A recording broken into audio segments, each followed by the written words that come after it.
To the Spider Queen Grand Final, the first qualifier, everybody, for the X Cup Winter. We're back with the third season of the X Cup, and I'm pretty hyped because not only do we have the new team here with Julbord, but also Team Ash is back, and honestly, we have a lot of really cool teams already signing up for this. A couple of mixed teams. Inding for Ruby, as I explained a bit earlier, is in this situation where some of their players can't really play a whole lot during January, are pretty busy at the times when we have the qualifiers, so there's a bit of a mixed team going on there as well with other players. It's actually pretty cool. I'm really looking forward to the season. The winter season is going to be fantastic. 10 qualifiers as usual, and obviously all of this starting at the beginning of 2022. So once again, Happy New Year to everybody watching. And in this case, Team Ash is kind of funny because the Russians, they always had a couple of teams, right? And Team Ash was one of them. And initially, the acronym stood for Arthur's Stroidram, which means Arthur's is building a temple. And apparently for this one, they kind of changed a little bit. So instead they went for like, ah shit, here we go again. So that's like the new spin that they have. Team Ash is once again back to business with the slightly changed lineup, and it's awesome. They played a really nice qualifier too, and are definitely one of the contenders to make it into the playoffs. So is of course Julbord. But I personally don't really know which one of the teams has the best chance of winning this one now. Now we get Vala banned out. It's into a Spider Queen. Early pick into Rhaegar. I think this is the first time that Smexy is taking Rhaegar that we've seen. And we also have that ban on Stukov, which obviously makes this even a little bit more obvious. But what is Team Ash doing? We had some wild picks today. We really did. We had Probius, we had Murky, Soljin was taken. So I'm kind of intrigued to see if some of that spills over into the game here. I doubt it a bit.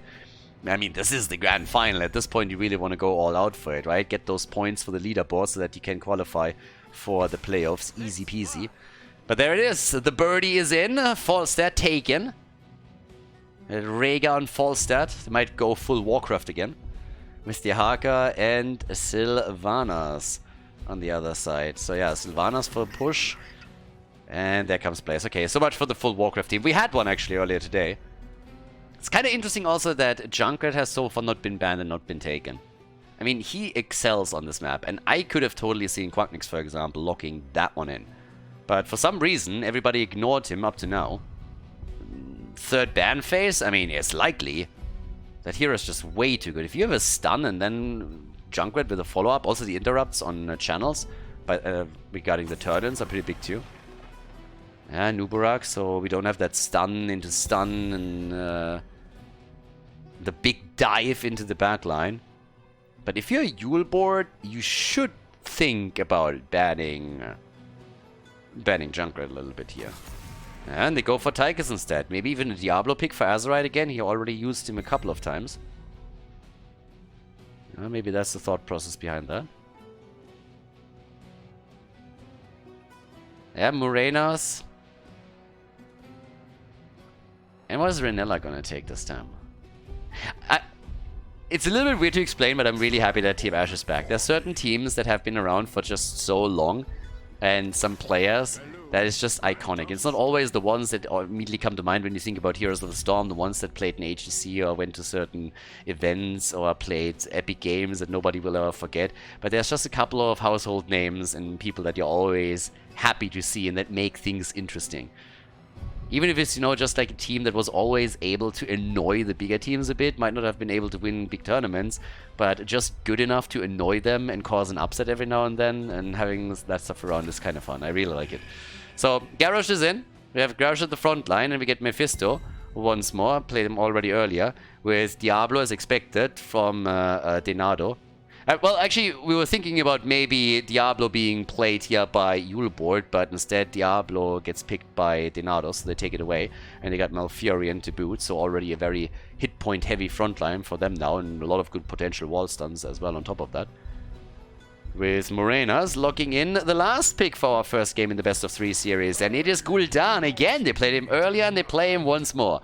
Alright guys, let's go to the Spider Queen, the first map in our best of 3 grand final at the first qualifier for the X Cup Winter.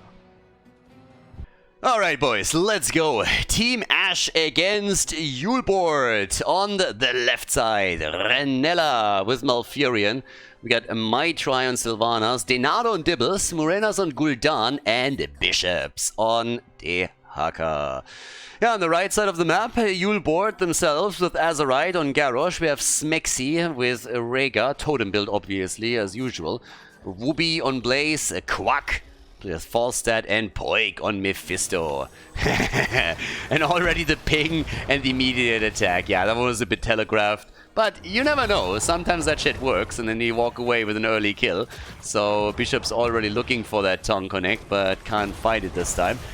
I like that both of the teams are immediately moving in and saying, you know what, let's go and try and be a bit aggressive about this. So yeah. There we have it, Azerite still waiting to see if he has maybe a chance to flip someone back into the team and then get a kill there. It's going to be a fun one. That battle between Diablo and, of course, Garrosh is going to be interesting for sure. The thing is, this interaction that you just saw is going to happen time and time again. When Azerite moves in, moves him back into the rest of the team, and then Diablo just tries to push out again. But they get the early kills, so they take down Gul'dan. And that's kill number 1. First blood baby for Julbord. Nice. Yeah. Oh, that could have been dirty against Quack.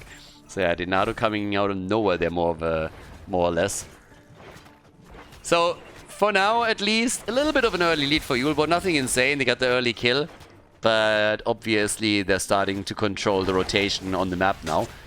At least slightly. Now, the blue team has started to go for their own camp, so still a lot to do here. Eventually, we're going to have the mercenary camp taken on the right side by Julbord too, but they are trying to go for a bit of an earlier turn-in setup.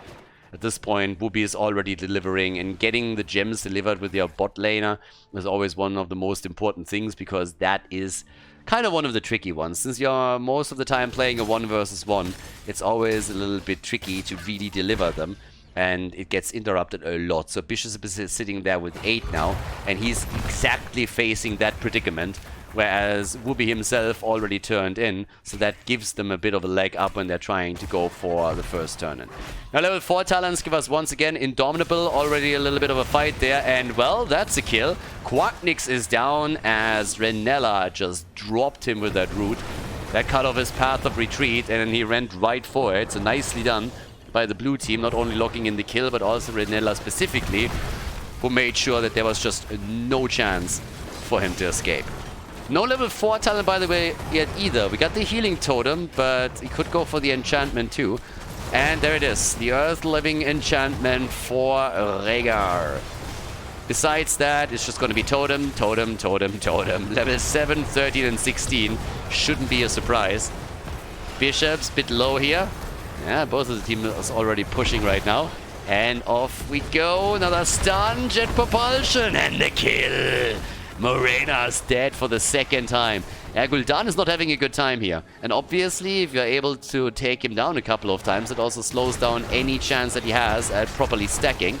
As the flip, and Denado is in trouble. Even if he pushes out of this one a little bit, he's still going to be in range. And he dies. That's the next kill. Nice save on Smexy as Sylvanas went for the engage, and Maitri dies too.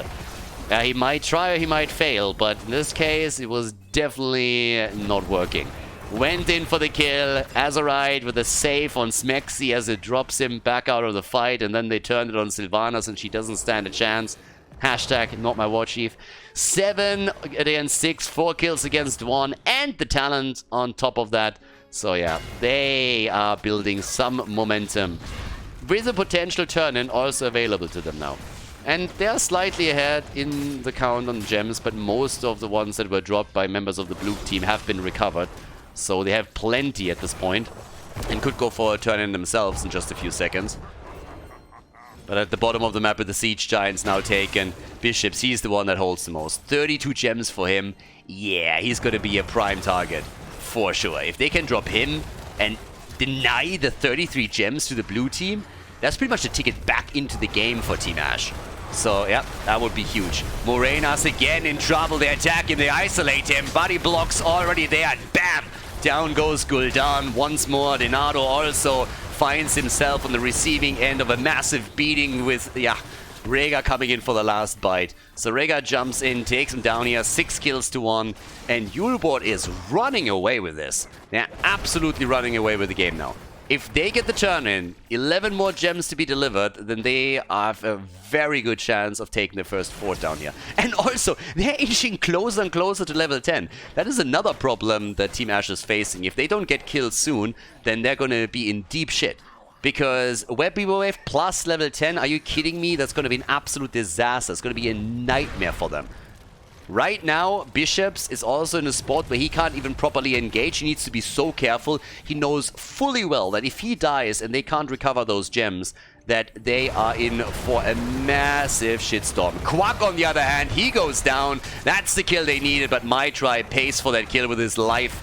More gems lost, and it is really getting tricky here for Team Ash.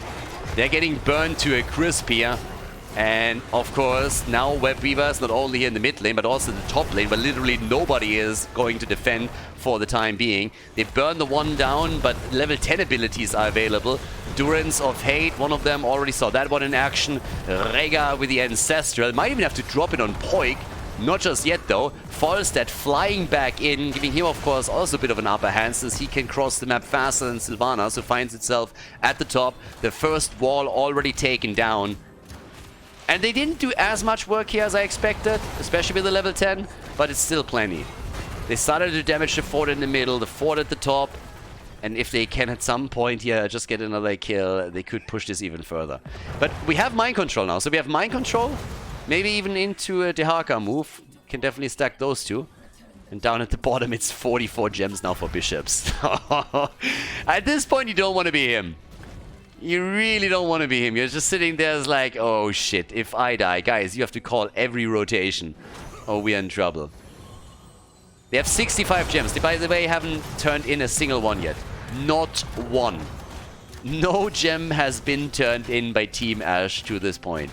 2 kills, 2-7. Both of the teams on level 10 now. 20,000 for Mephisto. And Falstad, he died twice. They plucked the chicken. Someone is hungry on the blue team. It's like chicken McNuggets. Let's go. It's like a chicken duck or something. It's like a mix between a chicken and a duck. That sounds real tasty. I want some of that as well. I'm in. Alright, so this next turn in, Team Ash needs to go for it here.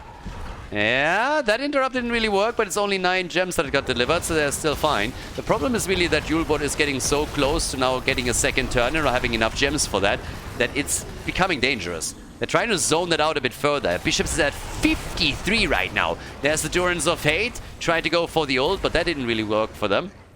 But they still zone them away, and it's not only the threat of them getting another turn in themselves, but in addition you have level 13, and once that talent hits, beautiful, good mind control, but the Ancestral, Smex is paying attention. That Horrify that hit him there was just a bit too late. Great play and coordination von Julbord. I was about to say Fnatic, and they are aiming for 13 now.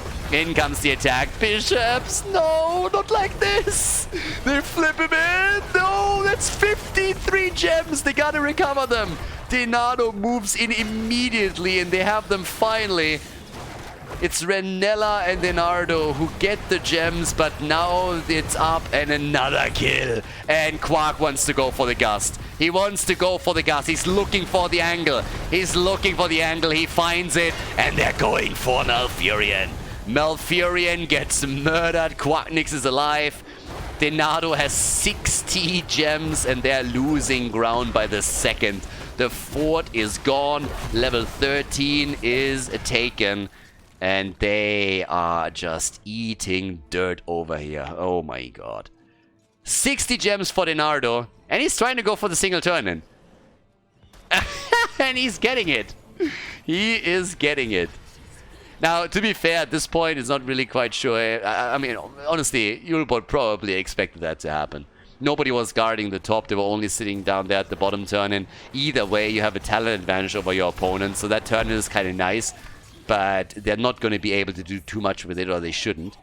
Well, to be fair, they are so close to 13 that they will have it in a moment. Yeah. they can actually get that arrow. So that's definitely possible now.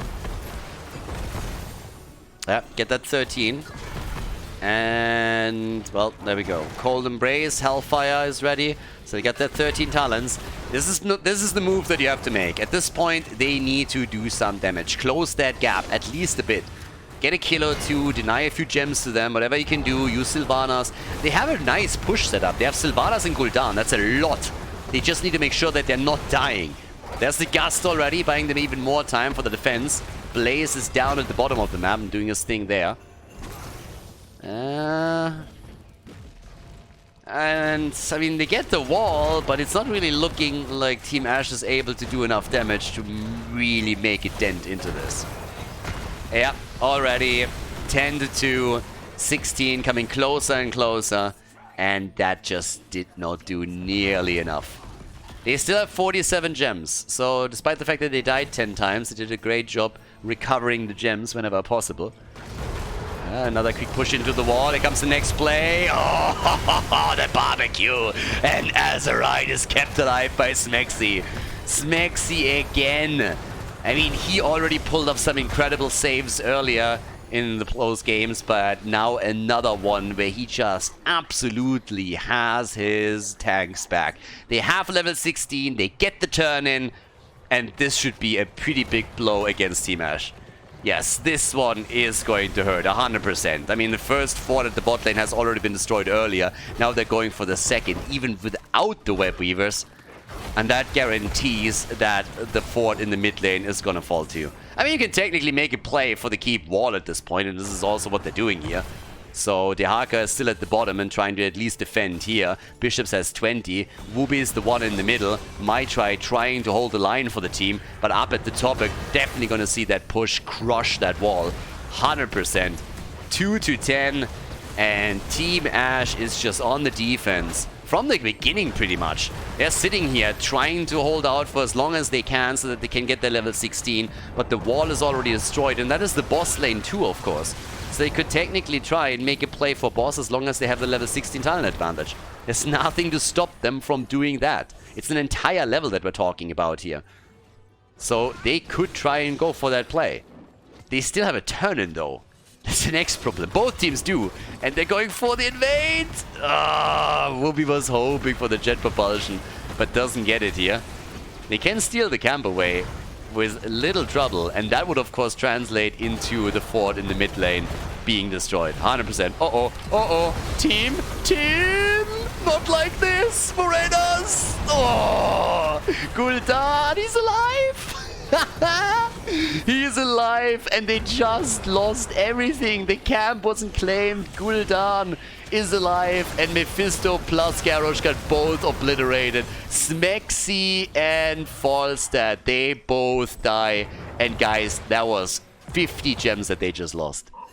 They just lost 50 gems, if I'm not mistaken. And now the blue team, they have some momentum. They just closed the entire gap in experience. They go for boss, and they have a turn-in to boot.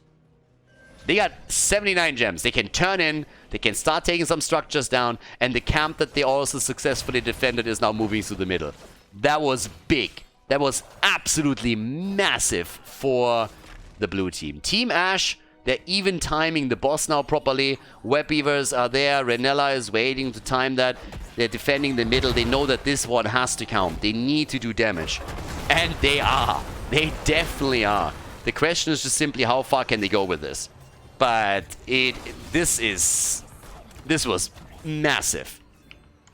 That was an absolutely incredible punch there, because it looked bad. It looked really bad. If Julbord gets the initial kill against Gul'dan, then it's a massive problem that they're facing. But now, this is the first fort gone on the red team side. They can move into the middle and the bot lane, and yeah, have fun defending that. Now, on top of this, we have, with Sylvanas, even more presence at the top that they can utilize now. And that's what they're doing. So the mid lane is successfully defended. That fort is not going to fall, but at the bottom of the map, the Web Weavers are doing some work, and that fort is definitely not going to make it. But it's the top lane that is really the biggest issue right now. And so far, the defense is good. Julbord is doing better than expected here, but that keep is still down to 50% HP. So big moves made now by Team Ash, and that brings them back into the game. 18 versus 18, pretty much even in experience, and nearly even in structures too. Not 100%, but fairly. So, yeah. That was a quick comeback. That was a great comeback move. It really was. Gul'dan has to stack a bit more aggressively, by the way. He's still a couple of stacks short. Yeah, that was actually not too bad either. Mind Control dodged out there with the bunker, so we'll be definitely making sure that he's not gonna fall victim to that top gank that was set up for him. Yeah, but Denado, on the other hand, gets taunted right there. Do they have the damage? Seems like it. Horrify has been used, and Denado goes too deep and dies. Even blows his ult a second before. That was actually... Oh, that was rough. Yeah, if he doesn't use the ult, then he can use it now that he comes back, but the problem for him is that that cooldown is massive. So that's a huge problem. They're trying to go for Renella, who dodges out on some of the damage, but the birdie finds himself in trouble too, and the Ancestral is too late. This time Smexy wasn't there in time. They go for Renella, and he's dead! Both of the supports are gone. Both supports are down. They go for Poik, and he's alive. Denado, he dies too. Second time for Diablo in that fight that he gets dropped, and there's the level 20 now. The fortified bunker's ready. They don't have the gems, and there's very little up on the map that they can take. They can push through the middle, use the minions, and then go for the fort, but outside of that, there's very little to take. Only the Siege Giants have now just come up. Level 20 talents also give us the Titanic Might. The Pit Fighter for Smexy is also in, and Falstad. I mean, likely the Wind Tunnel for the birdie. And I want to say a little bit surprised that he doesn't take it yet. So I'm not quite sure what they're going to do there. Maybe just on the off chance that they have to go for a sneaky move. No, there it is. Alright. Yeah, that was... I mean, anything else would have been a surprise. So Wind Tunnel is in. That gives them, of course, also a fair amount of boss control. Then again, you have Gul'dan with Horrify on the other side. It could come down to a throw pit move. And a big fight on the boss, but... 7 kills to 13. Let's take a quick look at the damage too. 73,000 for Poik. Yeah, he's not nervous anymore. Poik is not nervous anymore. 1 death, 73,000 damage, and 150 nearly on siege damage. That's not too shabby. Gul'dan is trying to catch up with that on the mage side, but yeah, not really. Now here's the turn-in. And Julbord, they know that this is a fairly even game now. So they gotta be careful that they don't overextend here, but at the same time, we need to make that turn-in count. Yeah. Good steal, or good take on the camp. That helps with the defense in the mid lane, of course. Significantly. If they can take Hero 2 down, maybe Renella, maybe might try. Deny a few gems, that would also go a long way. But the blue team, after coming all this way, and after starting that comeback, they of course also know that if they defend well here, that they have a chance to turn this game around, because the next turn-in is likely going to be theirs, unless they're now bleeding gems. So, at the top, that's where they have to try and hold the keep. This is going to be the biggest obstacle, I suppose. Yeah, and they burn it quickly, but there's going to be a pretty good amount of damage soon too. Falstad is still sitting at the side, and Dehaka and Sylvanas, they're both defending. So the bird is coming in, and they got the keep down to nearly 50%. It's honestly Gul'dan really that just murders. Gul'dan is such a beast at this point on the siege damage, and he is really defending these lanes pretty much single-handedly.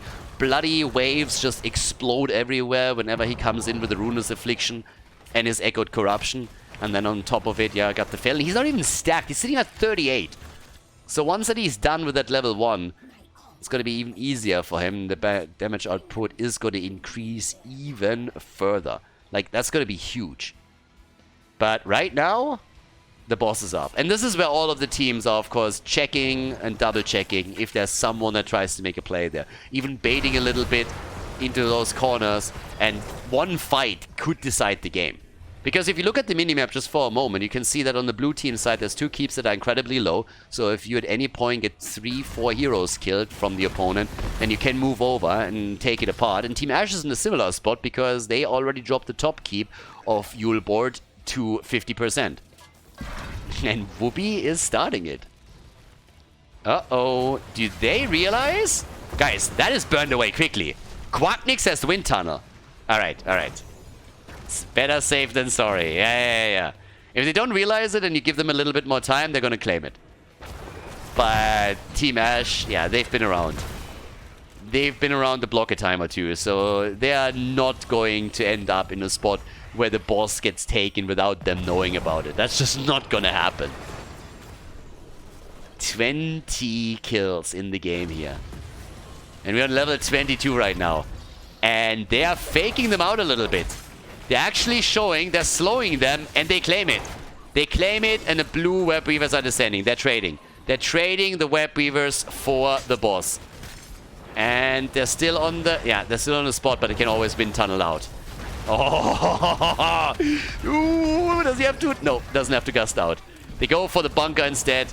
But that's also another one that had to be called. If you are overlapping cooldowns here and you burn too many of your ults, then you might end up in a really, really bad fight. So, boss is taken, but again, they're trading for the gems. And it's pretty much a standard play to be made. If you are uncomfortable taking that fight and really don't want to engage into it, this is one of the plays that you can make. That boss is still getting value though, and that's actually amazing for Julbord. They get the keep, and let's face it, what more can you really get? It's only a play for maybe core, but in that situation, getting the keep and then also taking your opponent's gems away, that is absolutely worth it. So for them, pretty decent. And for Team Ash, well, if they can fight another day, survive to fight another day, then yeah, why not? Boss is going to be removed for a long time, and they can now look for a potential fight. Oh, beautiful lockdown on Diablo, but that fight is not over by a long shot. And the Horrify, Mitra is in trouble. Mitra is in trouble. He gets the mind control in there. They're hoping for Morenas to kill some of the targets, but there it is, the kill on Sylvanas. They're aiming for Azerite, but the bunker is back, and that is just too much for Team Ash to handle, as it seems. Gul'dan is down, and the shit is hitting the fan hard as Denado finds himself in a corner. He dies too. He has the souls, but he's not gonna make it. They go for Ranella. Top keep of Julbord is, by the way, gonna fall. The catapult is gonna take this one down, but they're going to try and end the game here. They have to. With only Diablo and Dehaka still in play, they gotta make that work now. And Dehaka is actually trying to get those catapults on the core, but I don't think that's gonna make a difference here any longer. Yeah, they're gonna go through the middle. They take the keep down quickly. Dehaka is attacking the core on the right side of the map, but it's not going to work for them. Nah, that's just too much.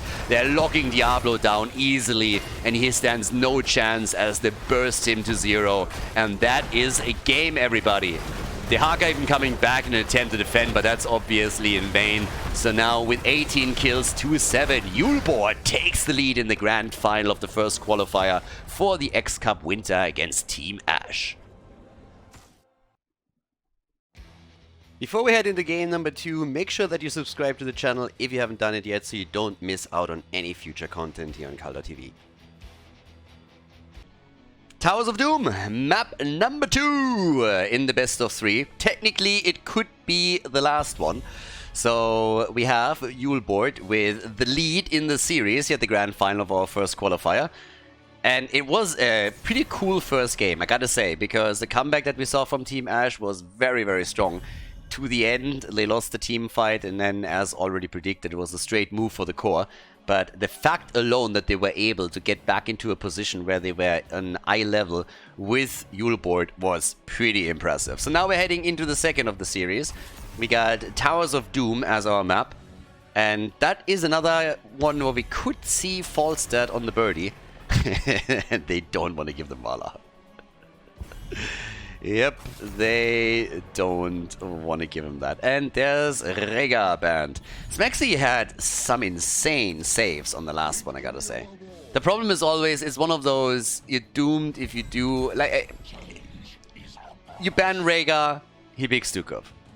You ban Stukov, he picks Rega, you know, like, yeah. It's a bit of an unfortunate one. You can't win. So Stukov is insane as well. Rega was great. He had so many clutch saves. I think there were like 1 or 2 kills where you really felt like, okay, maybe if he was a bit faster, he could have made that happen. But also needed to get into range first. So yeah, Dehaka and Ranella now going for Brightwing and Dehaka being played now, so we have some globals at least on hand. But we could see anything at this point from Julbord. Lunara's in. They could literally go for something like Varian and Uborak, any kind of dive hero with a stun that Stukov can follow up on. Muradin would be a good one. I mean, first and foremost, Blaze for Wooby so that they can start that CC chain. So that's already huge.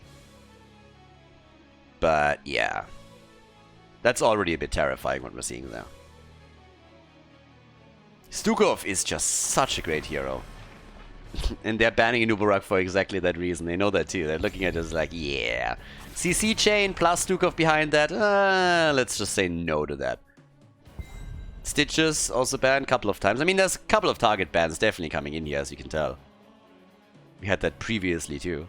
But I gotta say, for the first qualifier and this being the first small tournament that we have in 2022, very, very happy about that. So far, it was a fantastic year. Those 2 days were awesome.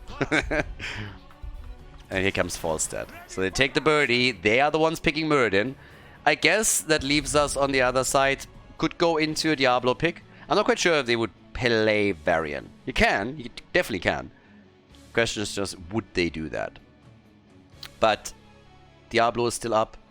One potential pick, which we've seen a couple of times from Azerite already, so that wouldn't be a surprise.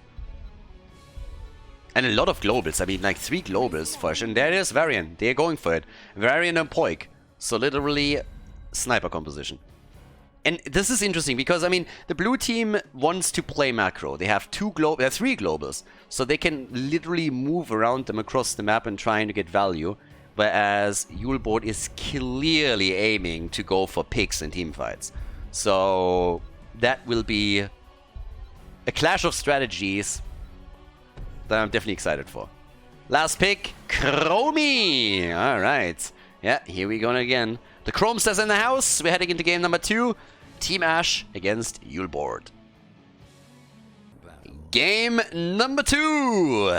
Team Ash with Renella on Brightwing, Bishops on Dehaka, Morenas on Falstad for the blue team, and Denardo Muradin with a dwarf block on level 1.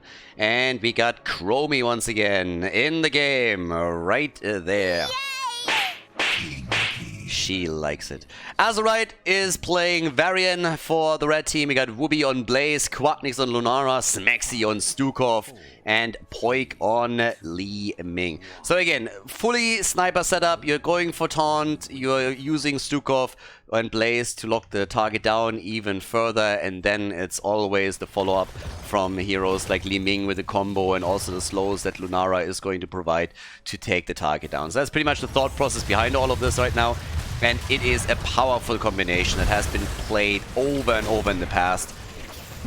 Comes online very early. You don't have to wait for your level 10 either, so you can make lots of plays with this. Question is always just, can you engage properly and can your opponent somehow shut the kill down? If they can, that would be big. But they decided for Chromie. They could have gone a little bit more defensive and added some shields, but they didn't, so they need to stay alive, and if they can manage that, then they can always, after the initial attack, try and turn things around. But of course, the red team is going to look for those kills, rotate between the lanes, and trying to just get the drop on someone, play with the vision a little bit, and then use Varian and Stukov to just hunt targets down. So all of that is going to play out soon, TM. Brightwing was also picked early because, as previously mentioned, one of the heroes that is quite nice against such a setup is, ironically, Anduin. So Anduin against Varian is pretty decent because every time that stun comes through, especially after hit your level 16, you can try and pull the target out of the burst. And yeah, it's not always a cooldown battle that you can win. But if the rest of your team is also trying to put some pressure onto those damage dealers, then you can definitely do a whole lot there. But well, either way, now as this continues, bot lane is already getting attacked and the pumpkins are all connecting. That's a very early wall that got bursted down here. Good Stormbolt too against Quacknix, but he's still hopping in and getting a little bit of damage. Nice. And of course we're waiting for those level 4s first and foremost, because that's when Varian is going to come online, and then we're going to probably have some aggressive plays. Brightwing with the magic spit. Disgusting. And here comes, in this case, again, Reverberation. So we're going to go for damage. No double clap, no healing static. And the taunt for Varian. Alright, it's time to get this party started. The slows are already there. Morenas, and boom, there it is. There's the kill. And that's exactly how you play this, guys. You go for the squishy, you go for the taunt, and then Liming has to be ready, and or Stukov, and you just burn them away. The chicken has been served. There's chicken McNuggets on the table, and that was an easy kill, and that opened up a bit of damage at the bot lane against those structures. That tower is gonna fall with a bit more poke, and that of course can already set you up to take the thingy, the bell tower. Exactly. Ding ding ding. The big bell tower there in the long run. But for now, it's all about the first altar phase. Normally it's a 2 versus 1 trade. And they are going for it again. Good damage, the taunt. And they nearly got the kill against Chromie too. But this time Renella was there. So Azerite was waiting for a very long time with that taunt. But he's going to have it back online in only 5 seconds. And they're going for Renella and likely get the kill. Maybe not. Renella gets out, but as you can tell, they dominate that space regardless, and now Stukov can easily channel, so those 4 shots get fired, and this will result with Julbord getting 2 out of the 3 altars in the first rotation. Only 1 kill, so nicely done by Team Ash to at least make sure that none of the other targets died, but it comes as a price, as you can tell. Stormbolts are still connecting here. We got level 7, and the growing infestation is now kicking in after we've seen initially a low blow as usual.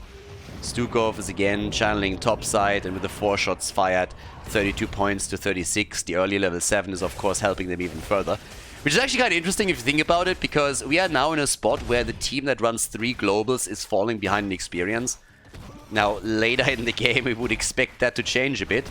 But they're also starting to chase, and successfully at that, I might add. Lunara goes down, Bambi is as dead as his mother. And instead of retreating, the 4 are trying to go for a kill. They took the pumpkin camp, they got that, but it seems like Azerite might not make it here. Body blocks are not too strong though, and thanks to Smexy and his lurking arm, there was no follow-up from Muradin or Dehaka that could threaten Varian further. So they lost Lunara, but they're still able to take their camp. Good for them. And now we have Dehaka rotate back towards the top. Another quick attack here. Yeah, right? Renella has to really be on his toes on this one. Being ready with all his tricks to make sure that those taunted targets do not die. Even Quacknick's now sneaking in. But Falstad in particular is, of course, I mean, he is the epitome of a squishy hero. Stormbolts all the time to charge, to make sure that Varian can't charge in either. Yeah, they're definitely on the back foot. They definitely are in a position where they're like, guys, we need to just fall back. But they are patient, and that's something that worked well on the first map when they started the comeback. As long as they wait for the opportunity and are not engaging too deep, it's going to be fine. But as you can tell, in a second, it can just all turn. Muradin is alive!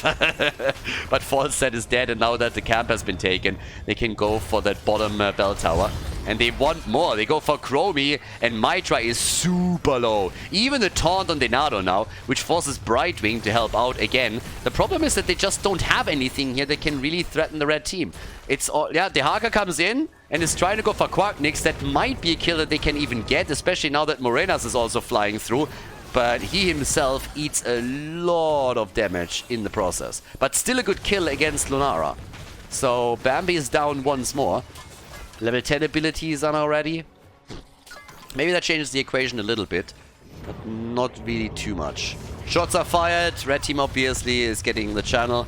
They pushed them back so far. There was no way for Team Ash to push forward enough. Now, with the heals on Brightwing now increasing, thanks to the Blink heal, there's maybe a bit of an opportunity to make sure that this entire variant setup is not as dangerous anymore. We have 3 kills to 2, so you gotta give it to Team Ash. They were able to save a lot of the targets. I mean, this can escalate so quickly. If you have a team that gets a lot of initial kills with Varian, you can snowball this hard. So good job by Team Ash to stop the bleeding, to limit the amount of damage that has been done here. But either way, we now got the next camp taken, so full control over the pumpkins in the hands of Julbord. Dehaka still at the top, and the globals are definitely paying off for them. But it's the bell tower at the bot lane that is a little bit of a concern. Yeah, Brightwing in again. And Azerite is now getting targeted. That's one of the ways that he can deal with Varian. If you target him consistently, and he is rather low there, then you of course can keep him at bay and at a distance. Stormbolt connects, the drag does too, nice, they went straight for Smexy, and they get him, but they can't, like, they got, the Avatar was so clutch. But the Stormbolt in the setup, that was absolutely beautiful, it was not, Quacknix nearly gets killed by Poik, gets completely body blocked into the Chromie damage. And yeah, I like what they are doing. The problem really is that now the bell tower at the bot lane has been converted, so this is already starting to get a bit annoying. With Chromie you can always poke from a safe distance, so retaking it is at the end of the day just a matter of time, I suppose. But we have 23,000 for the Chromestar. Lulnara also with quite a lot of damage, could interrupt here. 5 shots easily fired by Quacknix. And while those connect and they drop down to 19 to 36, bot lane is already there. But there's the next one. Nice wave of force. Straight into the Stukov lurking arm. Job well done. But Azerite is also a little bit zoned out here. Big shove. But the camp is taken. And that's really the problem. The camp gets just claimed over and over again. The globals keep them in experience range. But we actually can take a look at this. If you look at the mercenary XP here, I mean, it's a huge difference between the two. Alright, Morenas! And does he get it? Oh, Azerite! Dodges the damage and gets out. It was a good thought process here by Morenas. It was nicely done. But didn't really work as intended. But the idea was there. So he found the angle, and he also found one where he wasn't too much in trouble. They couldn't easily turn on him. In the meantime, Wooby, by the way, just pissed them off the entire time. So he was just sitting there saying, like, you know what? I'm going to deny you the altar time and time again. So now finally Falstad is able to get the 3 shots connected. And he does that. But yeah, this took an eternity. And they had to even send more heroes towards the top to help him out. Or that it would have turned against them too. Could have even lost a hero there. So they got still... Really? No. Nah. Alright. Apparently they're trying to sneak that one in. 13 versus 13. Chromie is going to see that, though. Or maybe not. Jet propulsion. Ooh, and that's a kill. Nice. Good job by Poik. That was well done. Whoopi, of course. The initial connect there. Fantastic. Bottom bell tower gets taken. They get the kill on Chromie. They get the 4 shots fired up here at the top through that little play. And that brings them to 4 kills to 3. And finally, maybe a cap that can be taken by Julbord. They're trying at least, and they're fast enough. The rotation is there. The red team is moving in, but they're not quick enough to deny this one to Team Ash. But they all... Denada knows what's coming. And they get the Dragon Ulnara. That gets even better. So they have the taunt. Not really an aggressive play, more so trying to make sure that Bambi doesn't die there. And it's actually... Team Ash is... I really... Again, I said it before. I really like that we have Team Ash back in the X-Cup series. That they're fielding a team here, and I can't wait to see them in more of the tournaments. But it's of course also an absolute blast to see Julbord here with all the former HTC players. Pretty much mini Fnatic, a little bit of a combo here, a bit of Dignitas sprinkled in. And yeah, it's just pretty cool. So they are trying to go for the next kill. It's all about vision. I mean, Chromie is coming in over and over again with the level 1, provides some vision there. Quacknix. The angle down here at the bottom. Big 5 versus 5 now as the next altar is up on the map. Bunker's already out. Had to start to retreat. Bishops is eating the damage as Poik is coming in with the Calamity again. Misses the Tong. Misses the drag. Has to pop the Essence too, and that's a kill. Has to be. And it is. Dehaka is down. Renella is insanely low. And that's another easy pick on not only Brightwing, but also the altar. Quacknix together with Smexy is going for it. Uh-oh, the birdie. Oh, shit! They're gonna get murdered. They're gonna get absolutely murdered. Poik is popping them with the Calamity here. He's even running out of mana. And he's alive. He's still alive. Quacknix soaked additional tower shots so that Poik could escape. He literally just stood in range and was like, you go out and then I leave. I'll take the damage for you. Going full Bruno Mars on that. Catching a grenade or a tower shot for him. Shots are fired again. Muradin is down. 10 points on the core. They're nearly dropping down into the single digits here. And now, of course, we're also talking about staggered deaths, which makes things even worse. They're going for the bell tower conversion again, right here, right now. Easy, no problem. The 16 advantage is also big. And in comes the next camp. Oh boy. Yeah, soaking a level and then trying to fight back. That's the only thing that Team Ash can do now. Then again, the Russians have always been a little bit crazy and have taken in so many of the games in the past fights that they should not take, when they just said the risk is worth it. So maybe if they see an opportunity, they will just go for it and try and get a sneaky kill in against Quacknix, for example. But they're just getting poked into oblivion here. I mean, the Thornwood Vines in particular, plus then also Li Ming, is just a little bit too much for them to handle. Shots are getting fired again, and the core is down to 7. But there's the kill. They get Li Ming. Poik a little bit too deep. Slightly too deep for that play. But I'm not really envying Team Ash. It's actually a battle of the range damage dealers, if you think about it. You have Chromion on the one side, and on the other side, it's Lunara with Thornwood Vines. And on top of that, then Li Ming that are just poking, and poking. And the red team has to be really careful here. If they're moving out a bit too far, then the Haka can move in and help out. He's actually doing exactly that, and they know where he is. There's the taunt, he's all alone. He's all alone, and oh my god, no way. Morenas, they're keeping the Haka alive. Bambi is dead, and Nano is still alive. How the fuck did he survive that? What just happened?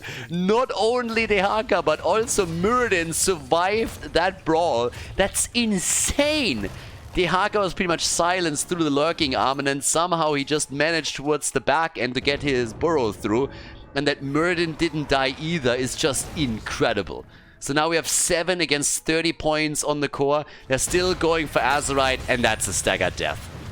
They're staggering the deaths now. Li Ming is also dying at the top. Oh my god, it's happening again, isn't it? It's happening again. The comeback of the Russians. Yeah. 8 kills to 9. They closed that gap. They're ahead in experience now. They are ahead in experience. Another 3 shots fired. 27 to 7. I mean, a big gap granted. But now Morenas is going to lock in another 4 shots for them.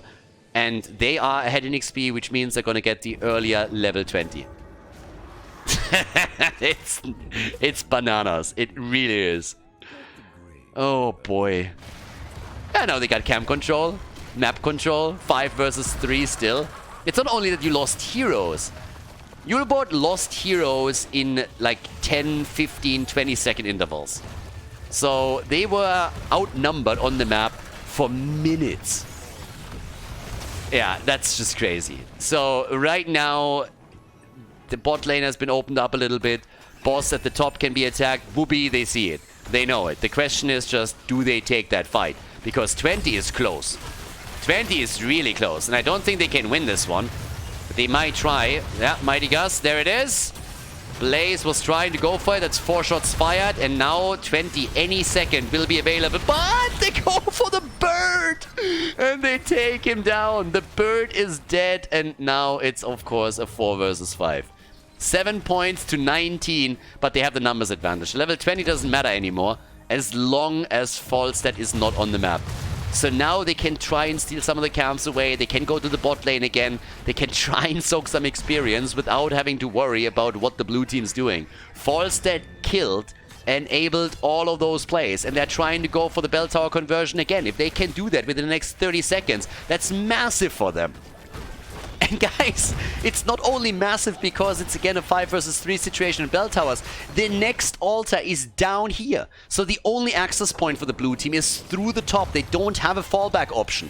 They're going to trade bell towers, but it's still a real shitty spot for the blue team to be in, especially if Julbord hits level 20. And they will. It's not going to take long. Poik is soaking the experience here, at least he should. He doesn't actually. Shots are fired. We got 4. They let this one slide, and now level 20 any moment now. But the fight is already on. Fight is already on. Muradin is low. He's really low. On Dehaka too. And level 20 isn't even there. Finally, they got it. And yeah, that is getting real tricky.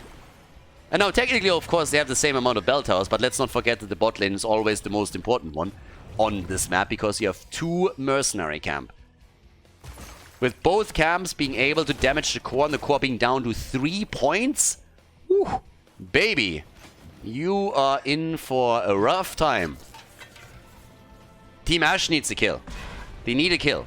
There's no boss that they can take, and this camp is now up. And it gets immediately attacked. All 3 through, and they win.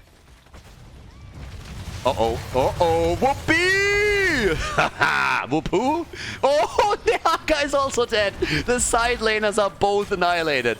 Both of them are down. Whoopee dies, and then they get the kill here. Poik dodging out on the fucking Mighty Gust! Oh, man, but Smexy is still dead. Poik with a big play here. And again, it's a kill on the birdie. Poik is popping. And they kill him, Ming. Oh my god. He's running out of mana at this point. They go for Renella. Oh, they get that kill too. Julbord. He's finally dead. Holy shit. What a fight. Oh, Denado, he's making it out. He's hopping out. Azeroth is trying to go in once again, but it's a 2 versus 1. 2 versus 1, and the altar is already up. Honestly, one of them should have retreated as is. It's only Muradin, a man on a mission. The James Bond of the Heroes of the Storm. Ah, the taunt! And that's game! They take it. Congratulations. Julbord wins the first qualifier for the X Cup Winter.